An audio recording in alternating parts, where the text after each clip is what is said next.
तुमचं वजन फक्त 5 ते 10 किलोने वाढलं आहे म्हणून तुम्ही त्याकडे दुर्लक्ष करत आहात का?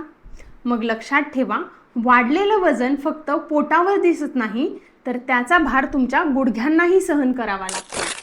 नमस्कार, मी डॉक्टर वैशाली. खरंच वजन वाढल्यामुळे सांधे झिजतात का? आणि वजन कमी केल्याने ही झीज थांबू शकते का? वाढलेलं वजन आणि सांध्याची झीज यांचा नेमका संबंध काय आहे? सर्वात आधी हे समजून घ्या की आपल्या शरीराचं संपूर्ण वजन सांभाळण्याचं काम मुख्यतः कंबर, गुडघे आणि घोट्यांचे सांधे करतात.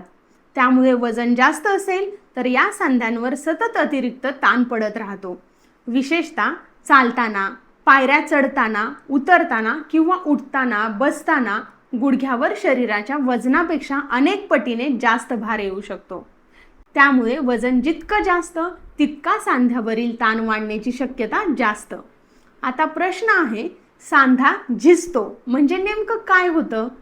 आपल्या सांध्यातील 2 हाडांच्या टोकांवर एक गुळगुळीत संरक्षण थर असतो, ज्याला कार्टिलेज म्हणतात. हा थर सांध्याची हालचाल सहज होण्यास आणि हाडामधील घर्षण कमी करण्यास मदत करतो. वय, अनुवंशिकता, जुनी दुखापत, सांध्यांची चुकीची रचना, स्नायूची कमजोरी आणि वाढलेलं वजन अशा अनेक कारणामुळे ऑस्टिओआर्थरायटिसचा धोका वाढू शकतो. कार्टिलेज आणि सांध्यामध्ये बदल होत गेल्यास वेदना, कडकपणा आणि हालचालीमधील अडचण निर्माण होऊ शकते. वजन वाढल्यामुळे फक्त गुडघ्यांवर जास्त भार पडतो एवढंच नाही, तर शरीरातील अतिरिक्त चरबी ही जैविकदृष्ट्याही सक्रिय असते. तिच्याशी संबंधित काही प्रक्रिया शरीरात सूज आणि कमी पातळीचा भाग वाढवू शकतात. त्यामुळे लठ्ठपणा आणि सांध्याच्या समस्यांचा संबंध फक्त जास्त वजन म्हणजे जास्त भार इतकाच मर्यादित नाही. कोणती लक्षणं दिसू शकतात?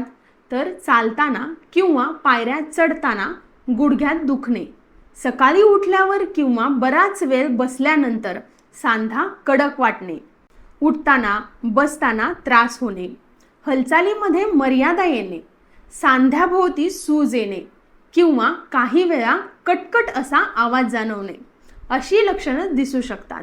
पण फक्त आवाज येतो म्हणून सांधा झिजलाच आहे असं समजू नका. लक्षणं शारीरिक तपासणी आणि गरजेनुसार एक्स-रे किंवा इतर तपासण्या महत्त्वाच्या असतात.